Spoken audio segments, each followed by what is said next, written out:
Chers téléspectateurs, bonsoir et bienvenue dans cette nouvelle édition d'information de la télévision Tchad Info. Les titres de l'actualité de ce jeudi 17 août. Le ministre des Infrastructures et du Désenclavement, Dr Idriss Saleh Bachar, a fait une descente sur certains sites des travaux de construction pour évaluer l'état d'avancement des chantiers. Les détails à suivre dans ce journal. Hors de nos frontières, au Sénégal, l'opposant Ousmane Sonko est admis en réanimation dans la nuit du 16 au 17 août.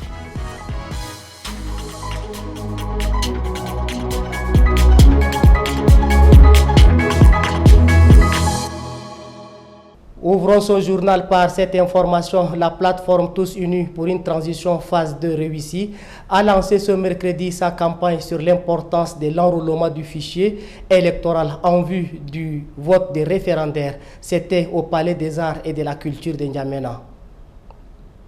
Recensez-vous maintenant pour exprimer votre choix demain, tel est le leitmotiv mis en avant par la plateforme Tous Unis pour une transition deuxième phase réussie en lançant cette campagne de sensibilisation sur l'importance de l'enrôlement au fichier électoral en vue du vote référendaire. Amener un nombre important de populations tchadiennes à se faire enrôler est le principal objectif visé par cette campagne, car s'enrôler au fichier électoral est une opération citoyenne, mais pas seulement. Le recensement biométrique, excusez-moi,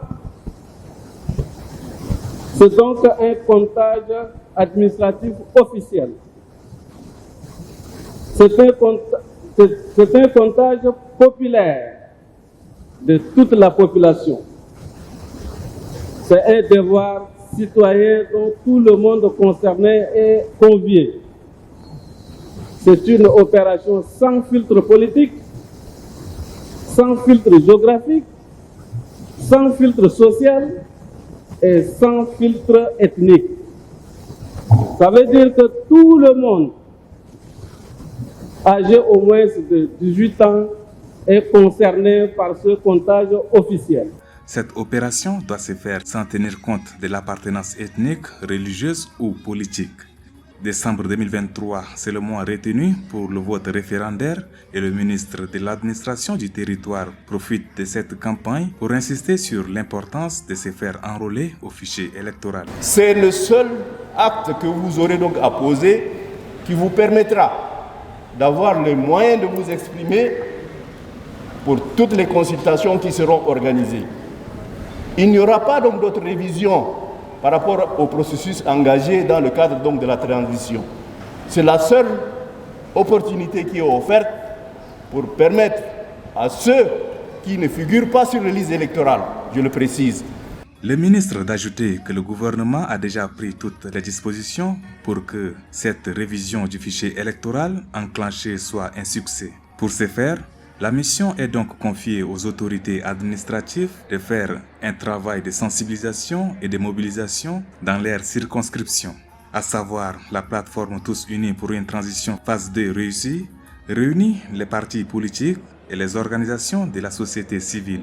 Comme annoncé au titre de l'actualité dans le cadre des suivis des ouvrages d'infrastructures routières en arrêt, et ceux lancés pendant la transition, le ministre des Infrastructures et du Désenclavement, Dr Saleh Bachar, a fait une descente sur quelques sites pour s'enquérir de l'état de lieu des travaux. Après avoir exprimé sa satisfaction, il a appelé les entreprises chargées de réalisation des infrastructures et ouvrages à accélérer les travaux. Une équipe de la télévision Tchad Info était sur le terrain ce matin.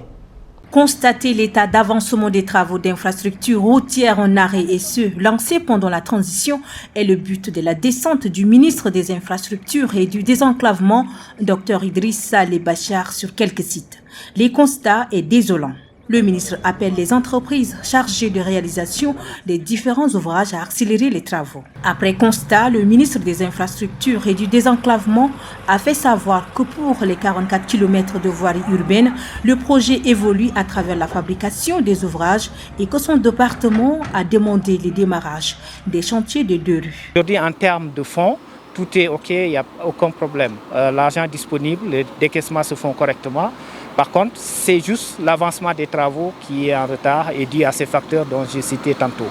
Et aussi le problème de déguerpissement qui se pose. Il faudrait que les personnes qui sont sur la voie puissent être déguerpies pour que nous, qu'on puisse arriver à faire les mesures de contrôle, de vérification de ce que l'entreprise nous a donné, qui est des dossiers d'exécution qu'il faut valider. Donc ça rentre aussi dans les causes qui ont créé ce retard-là. Pour la route Gassi-Dourbali, Idriss Saleh Bachar fait savoir que le partenaire n'affiche pas une volonté réelle de reprise des travaux alors que ce dernier a reçu le dernier décompte depuis plus d'une année. Le ministre menace de faire rentrer l'État dans ses droits et rappelle à tous les partenaires l'obligation du respect du cahier de charges. Docteur Succès Masra, le président du parti Les Transformateurs, propose 5 points pour un accord de réconciliation nationale. Le président de la commission de l'Union africaine, Moussa Faki Mahamat, suit avec une grande inquiétude. Tels sont les grands points de notre actualité en bref de ce jeudi 17 août. Alataroum Ghislaine nous fait les récits. Succès Masra, leader du parti Les Transformateurs, propose 5 points pour un accord de réconciliation nationale. Mesures de sécurité physique, juridique et politique, d'apaisement et de décrispation, l'amnistie et non la grâce présidentielle ainsi que l'abandon des poursuites judiciaires, la mise en place d'un mécanisme de relecture des résolutions prises lors du dialogue national inclusif et la relecture de futures constitutions avant sa soumission au référendum, la mise en place d'un gouvernement de réconciliation qui définira le calendrier actualisé des futures élections, une commission justice, vérité, réparation et réconciliation national. Il s'est exprimé ainsi ce 16 août 2023 sur les ondes de RFI Radio France Internationale. Lors d'une réunion qui s'est tenue le 16 août 2023 au siège du bureau commun des Nations Unies dans le quartier Clémat, les journalistes membres du réseau traitant des questions humanitaires ont eu l'opportunité d'échanger avec les divers responsables du bureau commun des Nations Unies. Au cœur de ces échanges figurait la situation humanitaire au Tchad, en particulier les contextes humanitaires spécifiques au pays, les principes fondamentaux de l'aide humanitaire, les modalités de réponse humanitaire, les avantages et les limites des transferts monétaires ainsi que la réponse humanitaire face à la crise des réfugiés, en particulier celle liée à la crise soudanaise à l'est du Tchad, et enfin l'accès aux opérations humanitaires au Tchad. Le président de la Commission de l'Union africaine, Moussa Faki Mahamat, suit avec une grande inquiétude les développements de la situation sécuritaire à Tripoli qui se sont soldés par de nombreuses pertes en vie humaine et beaucoup plus de blessés. Dans un communiqué, il exhorte toutes les parties prenantes et tous les acteurs militaires, politiques et sociaux à l'arrêt immédiat de toutes les hostilités. Par ailleurs, il rappelle à tous l'impérieuse nécessité de poursuivre résolument les efforts en cours pour la réconciliation nationale. Enfin, le président de la Commission rappelle solennellement qu'il n'y a aucune solution militaire à la crise libyenne. L'unité, la stabilité et le statut international historique de la Libye ne seront reconquis que par les moyens pacifiques, estime-t-il. La déléguée générale du gouvernement auprès de la commune de N'Djamena a lancé officiellement ce mercredi 16 août 2023 le recrutement des agents opérateurs et superviseurs de la CONOREC pour la ville de N'Djamena. Ils sont au total 9074 dossiers, soit 2549 superviseurs et 6476 opérateurs pour 287 postes de superviseurs et 297 postes d'opérateurs. Ils sont invités à se soumettre à cet exercice pratique, condition de leur admission pour les 10 postes. À l'étranger, au Sénégal, l'opposant Ousmane Sonko a été admis en réanimation dans la nuit du 16 au 17 août. Ce dernier observait une grève de faim depuis son incarcération le 31 juillet. Rassom Mordim Leila fait le point. Ce jeudi 17 août, l'opposant sénégalais Ousmane Sonko se trouve toujours à l'hôpital principal de Dakar où il a été admis le 6 août. Il refusait toujours toute alimentation et soins médicaux. Son état s'est aggravé dans la nuit du 16 au 17 et il a donc dû être placé en réanimation pour malaise aigu, selon son avocat maître Siré Clédor Ly. Il est poursuivi pour 7 chefs d'accusation dont l'appel à l'insurrection et atteinte à la sécurité de l'État. Le but de cette grève, c'est de protester contre le régime du président Macky Sall. Pour rappel, Ousmane Sonko a déjà été condamné à 2 reprises ces derniers mois pour diffamation en mai et pour corruption de la jeunesse en juin. Ces condamnations pourraient lui coûter son éligibilité lors de l'élection présidentielle de février 2024. Désormais, le bureau politique des Patriotes africains du Sénégal pour le travail, l'éthique et la fraternité sont partis dissous début août. Dans la foulée de son arrestation, demande la libération immédiate et sans condition d'Ousmane Sonko.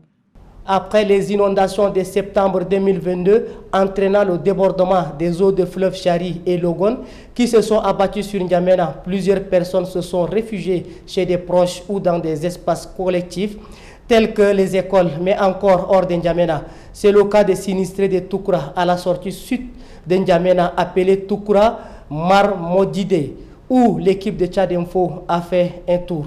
Suivez leur reportage. À la première vue, on imagine qu'ils sont des nomades, mais bien non. Ce sont des sinistrés des inondations de 2022. Depuis l'année dernière, ces personnes composées majoritairement des femmes et enfants ont trouvé refuge ici. À Marmatodji, à la sortie sud de la capitale, les mains vides. On s'est retrouvés ici. Les eaux ont envahi nos champs.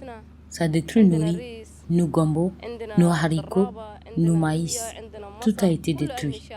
Bientôt 8 mois qu'ils campent ici, dans la nature, à l'état sauvage, sans aucune assistance. Nous n'avons pas reçu de couverture, à manger, même pas de natte. Nous n'avons rien reçu. Nous sommes là ainsi, par manque de tout. Nous avons vendu nos terres pour subvenir un temps à nos besoins. Maintenant, nous n'avons rien. Ces sinistrés isolés à 5 km de Koundoul font partie des milliers de personnes qui ont fui les inondations de 2022. Ces inondations causées par la montée des eaux du fleuve Chari-Logon ont fait des sans-abri et ces derniers se sentent laissés à eux-mêmes. Chers téléspectateurs, merci de nous rester fidèles. L'information continue sur la télévision Tchad Info.